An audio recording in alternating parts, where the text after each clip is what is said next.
Bom dia Brasil, bom dia vida, bom dia Goiânia.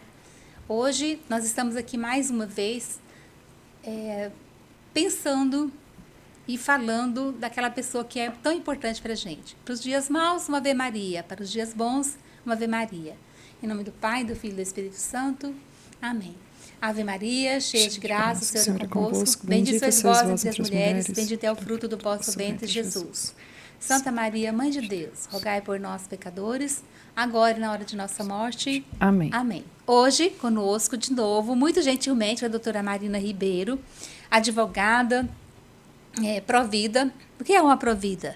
É uma pessoa que trabalha na promoção da vida, na tentativa de salvar vidas, e salvar vidas que ainda não nasceram. Nós passamos o mês de outubro todo refletindo sobre o mês do nascituro, sobre o nascituro, quem é o nascituro, que é essa pessoa que está sendo gestada. Tivemos vários programas que trataram sobre o assunto e num dos programas a doutora Marina começou a nos contar os bastidores da luta para salvar vidas, ou seja, da luta pró-vida, da luta contra o aborto.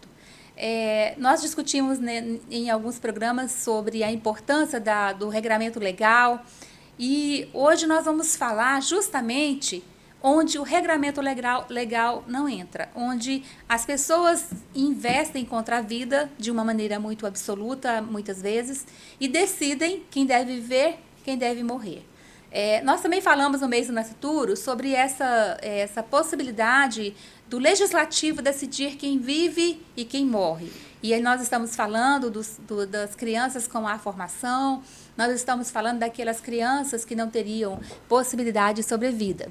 E hoje eu pergunto, doutora Marina, bom dia, obrigada a você por estar aqui de novo. Eu sei que a sua agenda é difícil, é apertada. Então, parabéns pela sua luta, pelo seu trabalho. E eu gostaria que você começasse a nossa manhã dizendo para os nossos ouvintes da importância de salvar vida. Por que é tão intransigente a luta pela vida? Então, mais uma vez, é uma alegria estar aqui, doutora Marisete. Agradeço o convite. Aqueles que estão nos ouvindo, nos acompanhando pelas redes sociais da Rádio Maria. É uma alegria estar aqui mais uma vez, uma satisfação muito grande. Uhum. Bom, quem nos deu a vida? Deus. Deus. E só Ele pode nos tirar. Então está respondido. Isso é lógico. Né? Então, se eu preciso zelar, cuidar da minha vida, foi porque um Deus que é onipotente, onipresente, onisciente, me deu. Sim. Certo? Sim. Se eu faço qualquer coisa para atentar à minha vida, né? Se eu não me cuido, se eu não me preservo, se eu fico me judiando, né, querendo me auto-executar, eu estou fazendo tudo isso contra Deus, Sim. que foi aquele que me deu a vida. Né? Pela lógica cristã e pela lógica coerente de pensar, filosoficamente pensando, sim. Exatamente, é isso. Bom, mas só que hoje nós estamos vivendo num tempo tão estranho que existem algumas pessoas que estão defendendo, isso eu estou falando já puxando um pouquinho ali para o ladozinho da Europa, né? E são estudos que são desenvolvidos e são exemplos que podem muito bem ser buscados na internet de pessoas que se declaram propriamente Deus, né? Nós temos aí casos, acho que uns 3, 4 que falam que é Deus, né? Sim. Que falam que é Deus. Aí nós temos já a comunidade das pessoas que são metade homem, metade animal, né? Que se comportam como animal, se vestem como animal, A senhora está falando, então, das pessoas que têm ideologias... As ideologias nefastas, né? Aquelas ideologias. Bom, então a gente está vivendo esse tempo, sim, caro ouvinte, caro seguidor das redes sociais. Nós estamos vivendo esse tempo e só colocar no Google aí que vocês conseguem encontrar tudo isso, inclusive imagens, né? Que me chocam às vezes. Chocam a nós, que fomos feitos à imagem e semelhança de Deus. Eu fui feita à imagem e semelhança de Deus. A senhora também, o Alex também... Né, a Vanessa também, todos nós fomos feitos à imagem e semelhança de Deus. Só que existem pessoas que hoje acreditam que não. Né? E aí, por isso, começam a adotar aí essas questões do gênero mais propriamente ditas, que depois a gente vai ter um momento para falar só disso. Mas, enfim, é isso. Então, nós devemos cuidar da vida, defender a vida, porque quem nos deu a vida foi o próprio Deus. Tá. Então, feita essa introdução, a gente segue, então, dizendo para as pessoas que hoje nós vamos refletir sobre as ameaças contra a vida. E você começou muito bem, doutora Marina, porque você começou alertando sobre as ideologias. Lembrando que o aborto é uma ideologia forte contra a vida. Talvez a mais cruel, talvez a mais forte. Eu ouso dizer que é a mais falsamente poderosa, né? A mais romanticamente vendida como uma solução, Verdade. no entanto, não é. Nesse campo das ideologias, a gente percebe que o feminismo moderno, o feminismo contemporâneo do nosso tempo, porque a gente tem dois feminismos. A gente tem o feminismo na origem, que é aquele que trouxe aquela ideia libertária da mulher. A mulher teria liberdade para fazer o que ela quisesse, para trabalhar, para estudar, conquistas importantes. Eu tenho uma amiga que ela costuma dizer que o feminismo trouxe uma grande contribuição para a mulher, grande. Sobretudo porque nos deu o direito do voto. Então assim, a gente sabe que todas as coisas, tem um lado bom e um lado ruim. Então o feminismo teve algumas contribuições, a gente não pode tirar o mérito de jeito nenhum, porque entre as coisas boas e más é como a comida. A comida pode te fazer um bem, pode te fazer um mal. Então as ideologias também têm esse cunho, e é por isso que é importante ficar atento, porque as ideologias elas trazem um lado bom, que é vendido como o único lado. E as pessoas não param para ver o lado ruim. Então, voltando. O feminismo teve uma grande contribuição nessa disseminação das soluções fáceis. E o aborto é uma solução fácil. Por quê? Porque uma gravidez indesejada, inesperada, sem ser planejada, ela é muito preocupante para algumas pessoas. E a senhora trabalha justamente com as pessoas que passam por essa situação da gravidez indesejada, da gravidez sem planejamento e da gravidez com risco. Sim. E eu gostaria de perguntar para a senhora quais os ataques vocês que trabalham na promoção da vida, na tentativa de salvar esses bebês, sofrem dessas ideologias, sobretudo do feminismo. Aqui em Goiás, que é um estado tão conservador, vocês sofrem ataques desses grupos ideológicos? Sim. Tem isso? Sim. Isso é real? Sim. Doutora Marisete, veja bem, antigamente, assim, estou dizendo antigamente de 3 anos atrás, nós não estamos sendo tão perseguidos como nós estamos sendo agora. Sim. Em todos os sentidos. Isso tem a ver também com a Agenda 2030 da ONU? Sim, sim, sim. Casa com a Agenda de 2030, certo. Né? Mas, assim, uma perseguição que já está beirando a loucura, que, na verdade, já para mim já é uma loucura, né? Então, a perseguição... Eu vou perseguir você enquanto profissional do reino que você tenta ser. Certo. Eu vou perseguir você com relação a desconstruir a sua família. Então, eu vou investir até que você se divorcie, até que você abandone o seu lar, até que você afirme que você não tem vocação nenhuma para ser pai ou para ser mãe e deixe a mulher o seu lar e o homem o seu lar e a sua mulher e os seus filhos, né? Nós estamos sendo atacados dentro assim daquilo que é o mais sagrado de nós, né? Que é a nossa dignidade enquanto filhos e filhas de Deus. Mas isso gera uma vulnerabilidade social muito grande, porque se você destroça uma família, vão ficar 3 grupos vulneráveis, o marido, a esposa e os filhos. Mas é o que elas desejam, infelizmente. E eu conversava isso com uma pessoa que eu tenho um carinho muito grande, ela sabe que eu tenho um carinho muito grande por ela, e ela se intitula como grande feminista, e é mesmo, porque defende todos os pensamentos de Judith Butler, né, e enfim, desse tópico para cima. Certo. Mas ela, assim, muito, muito intelectual, né, ela forma muita opinião dentro da universidade, sabe, e eu gosto muito de conversar com ela, e ela é minha amiga. Sim. E ela falou assim: Marina, esse lado da perseguição não nos pertence. Nós somos o lado que forma opinião, certo? Nós somos o lado da intelectualidade do feminismo. Certo. Agora, essas que perseguem, que vão para terreiro, que ela usou esse termo, que vão para terreiro para fazer macumba, mandinga, isso, aquilo, né? Que usam até os vudus que são bonequinhos, né? Que saem dessa esfera para poder persegui-los, não fazem parte do nosso grupo feminista. Ou seja, meu Deus, existe sim o grupo intelectual das feministas, certo, e existe o grupo que as feministas intelectuais, oh meu Deus, me perdoa, mas que precisa para ser o escudo, entendeu? Vou dar um exemplo. Há uns 4 anos atrás, nós fizemos uma formação sobre ideologia de gênero, né? Aqui nas dependências mesmo, aqui pertinho aqui da Cúria, né? Certo. E eu me recordo que em uma das reuniões que nós fizemos, eu era coordenadora desse evento junto com a doutora Rita, o doutor Emanuel, até porque eu era da diretoria da Unijuc, né, da União de Juristas Católicos, e eles ficaram com muito medo, doutora. O doutor Emanuel ficava assim, meu Deus, mas como que a gente faz, né, um evento grande desse só para as lideranças da igreja, sem a gente deixar de se preocupar com as feministas que podem vir fazer manifestação aqui na porta da Cúria. Uhum.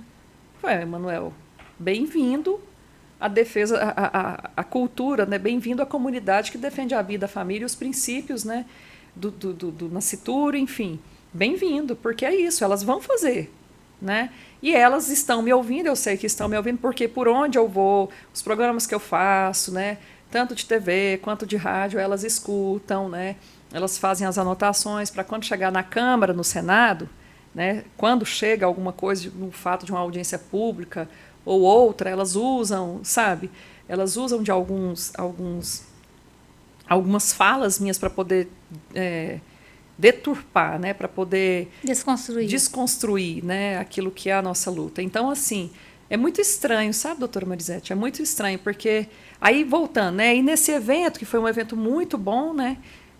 Que foi falado sobre ideologia de gênero, elas não vieram. Elas não se organizaram para vir. Uhum. Né?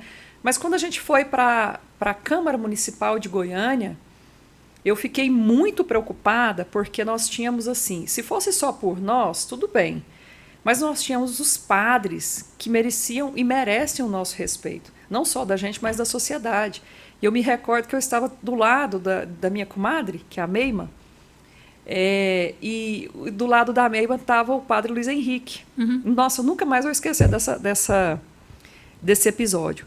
E a Câmara, assim, num alvoroço, né? Porque de um lado as feministas que defendem ideologia de gênero, e do outro estavam a Igreja Católica em si, as igrejas protestantes, né? Enfim, todo o cristianismo bem representado ali.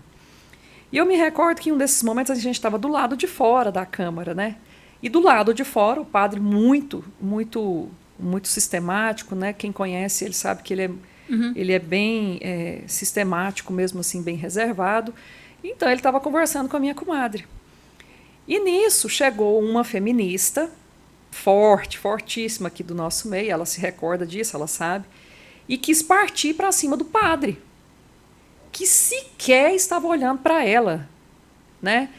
E quando ela fez esse movimento, a minha comadre, que também é uma mulher de muita paz, né? Uhum. Muita paz exterior, muita paz interior, pela primeira vez eu vi ela brava, ela partiu para cima da mulher também. Eu falei, meu Deus do céu, a guerra se instalou. Aí a guerra se instalou, aí eu já pedi ajuda para as pessoas que estavam, né, do lado, porque nós não podemos, doutora Marisete, também revidar, pagar o mal com o mal. Né? E Jesus Cristo nos ensinou muito bem isso, né? Ofereça a outra face. Sim. Mas chega um determinado momento que a gente não consegue oferecer outra face, né? Porque vai partir para cima de um padre que é amigo nosso ainda, né? Então ali eles estavam com olho nos olhos, sangue nos olhos mesmo, né? Sangue nos olhos assim, feroz, né? E aí eu lembro que os seguranças conseguiram segurar tanto a minha comadre, que eu não sei de onde ela tirou tanta força, né? E segurou também a feminista e conseguiu proteger o padre. Mas assim, a gente sofre todos os dias. A Igreja Católica sofre, né, muitas doutora ameaças. Marisete? Todas as ameaças, assim, os padres. E aí, partindo dessa realidade que a gente viveu há uns 6 anos atrás, né, que foi quando foi discutida a questão da ideologia de gênero nas escolas, a introdução da ideologia de gênero nas escolas, para aquilo que nós estamos vivendo hoje, doutora Marisete. Para a senhora ter noção, a senhora trouxe aqui o doutor Padre Luiz Carlos Lodge. Sim. Então, ele desenvolve um trabalho magnífico ali em Anápolis, né, que eu costumo dizer que, para mim, é o berço...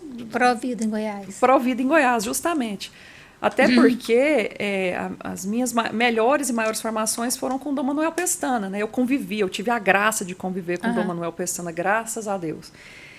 Então, o que acontece? Ali tem uma casa. É uma casa de acolhida. Provida, uma casa de acolhida mesmo para essas mulheres que estão em vulnerabilidade emocional, financeira. Justamente, em todos os sentidos. É uma casa muito bem estruturada, né? Depois eu vou até deixar o endereço aqui para vocês. E lá nós estamos com um atendimento agora mais eficaz, né? Digamos assim. Nós temos ali as noviças, que são as irmãs, né? As freiras que estão desenvolvendo um trabalho fantástico com essas mulheres, né? E nós recebemos essas mulheres de todos os estados, entendeu? Que vem de fora, mulher que não é só do estado de Goiás. Nós recebemos mulheres do Pará, mulheres do Mato Grosso, mulheres do Sul. Então, lá nós não temos essa restrição de que tem que ser somente as mulheres. Não, são todas as mulheres do Brasil e do mundo, né? Bom, enfim, resumindo, para não ficar tão extenso, né? O que aconteceu? Agora, recentemente, eu estava de viagem com as minhas filhas, né? Cheguei anteontem. E aí, o que aconteceu? Nós passamos... Eu soube lá, num programa que não vale a pena falar o nome, que aqui no estado de Goiás, uma casa tinha recebido uma gestante, né? E essa gestante estava sofrendo situação de tortura, né? Porque era obrigada a desenvolver trabalhos que era penoso a ela. E, infelizmente, a única casa que nós temos em Anápolis que desenvolve trabalho com mulheres em situação de vulnerabilidade é o Provida. Sim. Então, assim, não vou estender muito aqui, porque isso daí, como eu fiquei sabendo, eu não estava aqui, né? Eu estava de férias com as minhas filhas no Recife. Eu fiquei muito triste, doutora Marisete, porque isso para mim foi o maior ato de perseguição, não só o padre, não. Não foi só o padre Lodi, não foi só as noviças, não foi só as irmãs, foi a mim, foi a senhora, foi a vocês que estão me ouvindo, foi a Igreja Católica, foi a Igreja Católica Apostólica Romana no Brasil e no mundo. Entendi. A doutora Marina se referiu a um fato ocorrido no mês de setembro e outubro. Esse programa está sendo gravado, a gente vai... Vocês estão assistindo posteriormente, então ela falou no tempo presente, porque no momento em que nós estamos gravando, está muito presente para ela. O que ela se refere, na realidade, é a um ataque sofrido por um grupo que retirou uma gestante que estava na custódia dessa casa de acolhida. E o caso, ainda nesse momento em que nós estamos gravando o programa para vocês, o caso está sob investigação sigilosa, a cargo, me parece, do Ministério Público. Não temos notícias muito atualizadas, mas o que ela está dizendo, fundamentalmente, o que aconteceu em Anápolis tem acontecido no Brasil todo, onde tem casa de acolhida. E o que é uma casa de acolhida? É um local onde essa grávida em vulnerabilidade, em risco de abortamento, ela é acolhida, cuidada, com tratamento médico, psicológico. Ela fica abrigada até que ela decida o que vai fazer com a gravidez que está em curso. E, em regra, a exemplo que vocês podem até observar, nós fizemos um programa com a Zezé Luz, que é uma também militante pró-vida do Rio de Janeiro, e ela nos confidenciou, inclusive teve uma interrupção do programa no ar, em que ela acolheu uma gestante em situação de vulnerabilidade. A casa que ela faz a gestão lá no Rio de Janeiro é muito semelhante à casa do Padre Lodi aqui, porque ela também acolhe mulheres do Brasil inteiro. E o que ela nos contou de fruto é que a maioria das mulheres que vão para lá querendo abortar a criança, sai com a criança no braço sem querer se separar dela. Então, das 1.000 crianças que a Zezé relacionou para a gente que havia sido nascidas dentro do projeto, só 5 delas foram adotadas. Quer dizer, as mães, como a doutora Marina começou a falar sobre a doação, né? Doar um filho para a adoção não é crime. Abortar é crime. Então, a justiça ela coloca sob o afastamento. Existe o afastamento, a punibilidade para o crime, mas o crime existe. A gente está tentando levantar algumas situações de ameaça à vida. Então, a doutora Marina ela levantou algumas questões extremamente importantes. Uma é essa questão da perseguição à vida mesmo, na forma do aborto. Depois, ela levantou as ideologias. Dentro das ideologias, a gente vai lembrar que as ideologias de gênero nem sempre são aquilo que é colocada, e como eu já falei várias vezes para vocês, existe a romantização de algumas situações e a ideologia de gênero é outra, né? Porque romantiza-se que a pessoa vai ser feliz para sempre, ela vai encontrar o príncipe encantado e vai ser feliz quando ela trocar de identidade sexual. Ou seja, ela se tem a palavra é bonita, né? Redefinição sexual. Isso é para dizer que você nasceu mulher biologicamente, né? Nasceu homem biologicamente e você vai ter uma mudança e vai, enfim, é complicado a gente falar sobre isso porque eu até brincava muito com os meus meninos que quando eles fossem casar seria interessante para se certificar que de fato está casando com a mulher, fazer um exame de ultrassom para saber se ali de fato era uma menina ou um menino. Brincadeiras à parte, mas isso é só para vocês perceberem a seriedade do que a sociedade está vivendo. E isso é uma ameaça à vida, gente. É uma vida normal, uma vida saudável. Até porque todo mundo conhece a história da filha do Toninho Cerezo, a modelo. Como que é o nome dela? Alguma coisa. Lete. Eu li e vi uma reportagem em que ela fala do outro lado da ideologia, da mudança de gênero. Que ela não tem uma vida normal, que ela tem problema de ansiedade, tem que tomar remédio a vida toda, hormônio a vida inteira. Então, é uma prisão que a pessoa se submete. Semelhante à prisão da mulher que faz aborto, doutora Marina. Porque uma vez que a mulher recorre ao abortamento, ela vai ficar numa prisão de sofrimento daquilo que ela não pode resolver. Na última vez que a senhora veio aqui, a senhora nos contou a história de duas mulheres, uma aqui em Goiás e uma no Ceará, em Sobral, que vieram a óbito por conta de aborto feito dentro de hospital, com toda a segurança que as feministas defendem. Então, dentro dessas duas linhas, dessa perspectiva das ameaças à vida, que as ideologias trazem como ameaça, e o que o grupo pró-aborto traz como ameaça, a gente então poderia dizer que existe ameaça para o ser humano nascido, através das ideologias, das distorções do que seria o natural. E existe também uma perseguição enorme àquele que não nasceu, ao nascituro. Vamos falar de novo. Nascituro é a criança que está sendo gestada no ventre da mãe, ou seja, o bebê que ainda não nasceu. Nessa perspectiva dessas duas grandes ameaças, qual é o nosso papel? O nosso como cristã, o nosso como defensora da vida, o seu, preferencialmente, como confessadamente defensora da vida? Bom, doutora Marisete, o que nós temos que fazer, né, diante de uma situação dessa, de calamidade? É dizer a verdade. Sim. E dizer a verdade muitas vezes nos custa, né? Porque muito. Às vezes você precisa. Como é que você vai dizer a verdade? Você pode dizer a verdade denunciando. Você vai estar fazendo o seu papel? Vai. Então, quer dizer que para eu falar a verdade eu vou ter que denunciar? Sim. Denuncie a quem tiver que denunciar. Exponha a quem tiver que expor. Né? Porque eles não vão ter dó de nós. Se o inverso for, o que não vai acontecer, porque nós somos defensores da verdade, da vida, né? Eles não vão ter compaixão da gente também. Exatamente. Então, é denunciar, é falar a verdade, é conversar com quem de direito. Se muitas vezes você não conseguir expor, né, por conta talvez de um jeito mais singelo, né, de expor as palavras ali, busque a ajuda de um sacerdote, de um advogado que seja, de alguém que possa orientar, de um assistente social, de um psicólogo, né, para poder organizar os seus pensamentos, mas denuncie.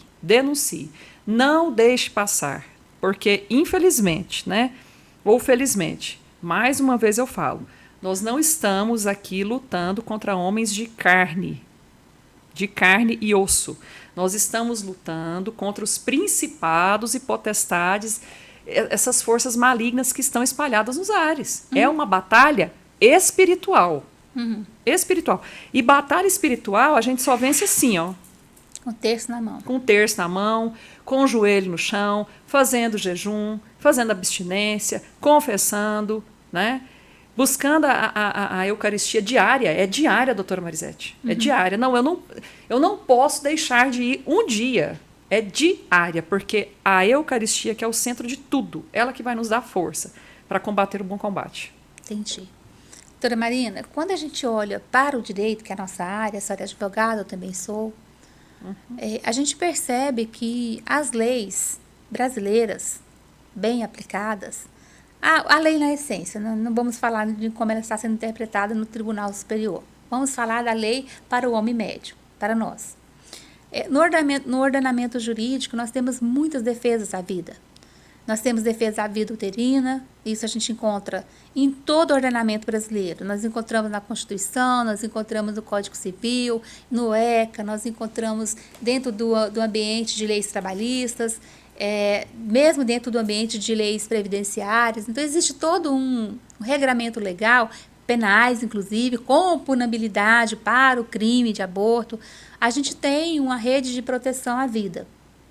Nós também temos um sistema protetivo à vida da pessoa nascida.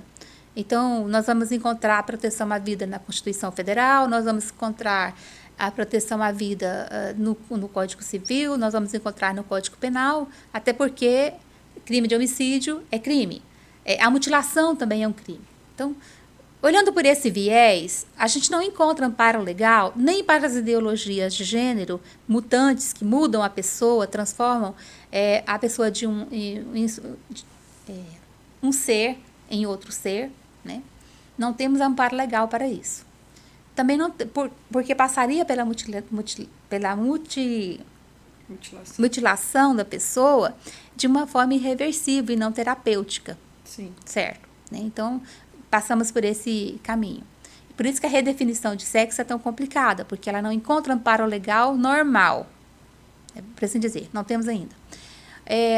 O infante, ele tem toda a proteção legal. A criança no ventre, ela também tem a proteção legal, haja vista que a mãe é protegida na sua gravidez quando ela tem direito a um pré-natal seguro, ela tem direito a alimentos gravídicos que o pai irresponsável, que não dá livremente, é compelido pela lei. Então, dentro desse ambiente de proteção à vida, a gente percebe que as leis, elas não estão falhando, mas a aplicação da lei tem falhado.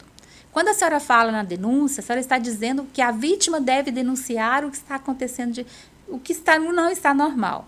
E aí nós esbarramos um outro problema, porque às vezes a vítima procura efetuar a denúncia e não encontra eco para sua denúncia.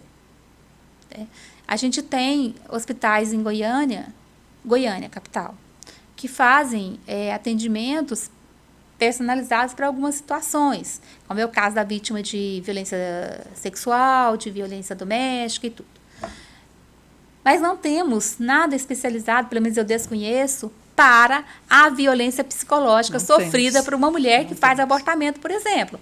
Porque a mulher que é levada por essa horte feminista para o abortamento como uma solução, ela arranja um problema eterno.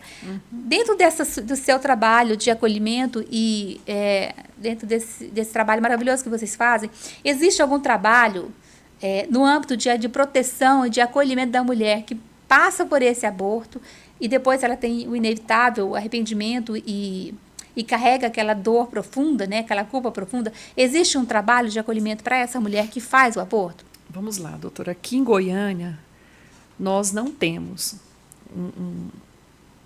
uma comunidade... Espera aí, a senhora está me dizendo que a capital do estado de Goiás, que tem hospital que faz aborto permitido por lei, que é aquele aborto que se faz, a gente já sabe disso, que eu não sei se ainda é o materno-infantil, mas era feito o HMI? Sim. Sim, no HMI o que acontece?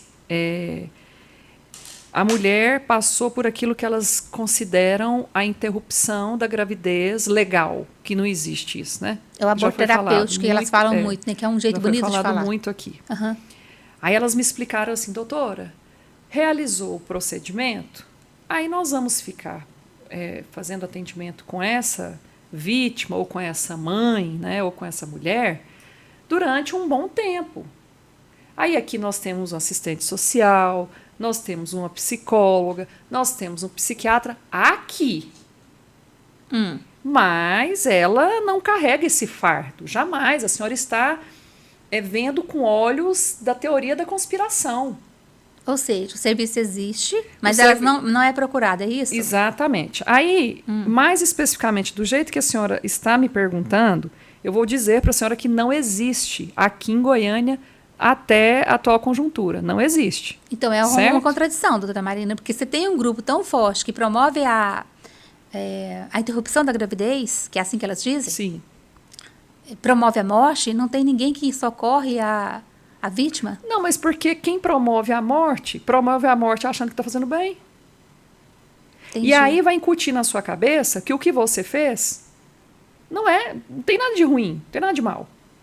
Tanto não tem nada de mal que nós temos aqui uma assistente social que está dizendo que não tem, uma psicóloga que está dizendo que não tem, um psiquiatra que está dizendo que... Até alguém da Igreja Católica vem dizer para a senhora que está tudo normal, está tudo beleza, está zerado. Recomeça a sua vida. Que absurdo. É assim. Ou seja, existe uma indústria do aborto, que a gente já falou várias vezes aqui, já foi trazido. Inclusive, eu tenho uma advogada, que a senhora também conhece, prefiro não citar o nome dela aqui, se a senhora quiser, eu posso dizer. Prefiro não dizer. Ela fala assim para mim, nossa, mas você não cansa, né? Você não cansa, e tem hora que você cansa a minha beleza, porque você me dá muito trabalho. Ela fala desse jeito. E aí eu falo, doutora, eu não considero que eu te dou trabalho, não. Eu considero que eu estou apresentando aquilo que são os fatos, o que é a verdade, né? Eu tenho um pacto com a verdade, né? Eu estou buscando construir a tão sonhada civilização do amor, aquela que foi dita, que foi sonhada pelo Papa João Paulo II, a senhora conhece? São João Paulo II? Então tá bom, então deixa eu contar uma coisa para a senhora. Eu tenho um pacto com a verdade, do qual a senhora não tem, porque a senhora tem pacto com aquilo que é a mentira. A senhora não quer construir a tão sonhada civilização do amor, que é aquela que eu quero construir e deixar para as minhas filhas. Não, a senhora quer a civilização da bagunça, da desordem. Então, eu não posso fazer nada. Eu tenho um pacto com a verdade. E ela pega e fala assim para mim, pois é, mas a senhora está vivendo num mundo que não existe. Essa civilização que a senhora está falando aí, ela nunca vai ser construída. Sabe por que não? Ela fala desse jeito para mim. Porque nós temos dinheiro demais vindo de fora e nos patrocinando. E tudo hoje, doutora Marina, gira em torno de dinheiro. Ponto final. Ponto. Aí a gente esbarra em outro problema. Não, aí a gente, nós somos loucas, alienadas, vivemos a teoria da conspiração, né? Nós não temos dinheiro para nada. E ela falou desse jeito para mim. E ela fala, e você sabe o que ela fala. Sim. Entendeu? Eu já fui voluntária numa casa de acolhida de mulheres grávidas em situação de vulnerabilidade de rua, por exemplo, que eles sobrevivem de doações. É aquilo que eles chamam de sobreviver da graça, que o poder público não fornece nenhum tipo de recurso, que as grandes empresas também não se interessam em patrocinar nenhum tipo de projeto lá dentro. São voluntários, pessoas como eu, como você que está nos assistindo, que se preocupa com a vida, que vai lá e faz uma doação. Eu passei mais de um ano lá fazendo um trabalho voluntário com essas mulheres.